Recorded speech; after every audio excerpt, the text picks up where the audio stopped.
הגענו בעצם לפסוק 10, שבו אנחנו מתחילים לגלות בעצם מה קורה למשיח. אמרנו שהוא מת, אמרנו שהוא סובל, אבל עכשיו נתחיל לראות מה קורה הלאה מזה. אז בואו נתחיל בלקרוא את הפסוק. פסוק מספר 10 בישעיהו נ"ג. אז כתוב לנו ככה: ואדוני חפץ דכאו החלי, אם תשים אשם נפשו, יראה זרע, יאריך ימים, וחפץ אדוני בידו יצלח. אז מה בעצם יש לנו כאן? אנחנו רואים קודם כל שאדוני חפץ לדכא אותו, וכשכתוב החלי זאת אומרת חולי מבחינת מכה אנושה, לא מבחינת מחלה. אלוהים לא נתן למשיח לחלות באיזה מחלה, אלא החלי זאת אומרת למות. ואנחנו יכולים לראות את זה בדברי הימים, דברי הימים ב' פרק ל"ה, פסוק 23-24, המלך יהושיהו גם אומר, תוציאו אותי מהמלחמה כי החליתי, אחרי שירו בו היורים ופגעו בו מכה אנושה ומזה הוא גם מת. זאת אומרת, החלי לא מחלה אלא מוות. ואנחנו יכולים להמשיך ולראות, אם תשים אשם נפשו, שוב מדובר על סוג של קורבן. אמרנו כסלע טבח יובל, רחל לפני גוזזי הנעלמה. עוד פעם, אשם, זה בויקרא פרק ז', אנחנו מכירים את תורת האשם. מביאים אשם כקורבן, אם אתה אשם באיזשהו חטא. אבל כאן אחרי זה אנחנו מתחילים לראות דבר מעניין שקורה. אחרי שמסופר לנו שהוא מת, ובלי שום צל של ספק מת מוות אלים, פתאום כתוב לנו שהוא יראה זרע, והוא יאריך ימים, וחפץ אדוני בידו יצלח. אבל איך זה יכול להיות? אם הוא מת בפסוק הקודם, אם הוא נגזר מארץ החיים, אז איך יכול להיות עכשיו שהוא... כן, בדיוק, זה דבר שהוא נראה מוזר, אבל זה בדיוק מה שישעיהו הנביא אומר. הוא אומר, הוא ימות, אבל הוא יקום לתחייה.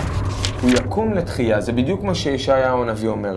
הוא אומר, למרות שהוא מת מוות אלים, למרות שהוא מת כקורבן, הוא עדיין יראה זרע, הוא יאריך ימים, וחפץ אדוני בידו יצלח. יהיה המשך למשיח. זה לא נגמר במוות, וזה הבשורה המשמחת של הפרק הזה בעצם. כן, וגם מה שנפלא כאן, זה לא איזה סתם רצף אירועים ככה שקורה במקרה, אלא שאנחנו רואים זה ממש רצון אלוהים קורה פה, ורצון אלוהים בלבד.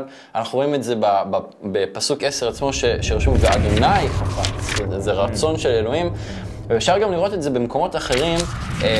רש"י בפירושו לישעיה כ"ח פסוק 16, שאומר, לכן כה אמר אדוני אלוהים, הנני ייסד בציון אבן בוחן, פינת יקרת, מוסד, והמאמין לא יחיש. אז בעצם הוא מדבר שם על אבן, ורש"י משייך את האבן בישעיה כ"ח לאותו אבן שמדובר עליו בתהילים קי"ח 118, שאומר, אבן מעשו הבונים הייתה לראש פינה, מאת אדוני הייתה זאת, היא נפלאת בעינינו. אז איפשהו באופן עקיף, רש"י כן אומר שישעיה נ"ג מדבר על המשיח, כי יש פרשנים אחרים שמקשרים את תהילים קי"ח 118 לישעיה נ"ג. כאן רש"י מקשר את האבן בישעיה כ"ח לתהילים קי"ח. אז יש פה איזשהו קשר שגם אם הוא לא ישיר בין של רש"י לישעיה נ"ג, הוא בכל זאת אומר באיזשהו מובן שמי שמדובר עליו בישעיה נ"ג זה המשיח. וכאשר אנחנו קוראים את תהילים קי"ח שאומר אבן מעשו הבונים, כלומר האבן שרש"י אומר שזה האבן שאלוהים מייסד בציון, זהו המשיח. אז אבן מעשו הבונים זה אבן שדוחים אותה. זה בעצם נהיה לראש הפינה, כלומר למרכז. ומה שמעניין אחרי זה שרשום מאת אדוני הייתה זאת.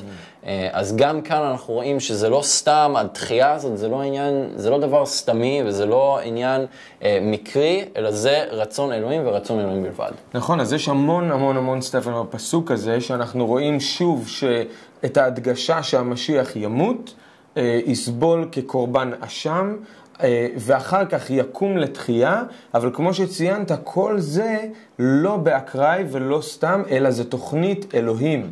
מלפני וסת תבל, אלוהים קבע שככה זה יהיה. ידחו את האבן הזאת, אבל האבן הזאת תהיה לראש פינה. ידחו את המשיח הזה, אבל הוא יקום ויהיה למקור של ישועה, לכל המאמינים בו בעצם. אז הפסוק הזה תומן בחובו המון, ואנחנו ממשיכים מכאן הלאה לסיכום של הפרק, לראות באמת איך זה מסתיים בנימה מאוד חיובית ומעודדת על מה המשיח יעשה.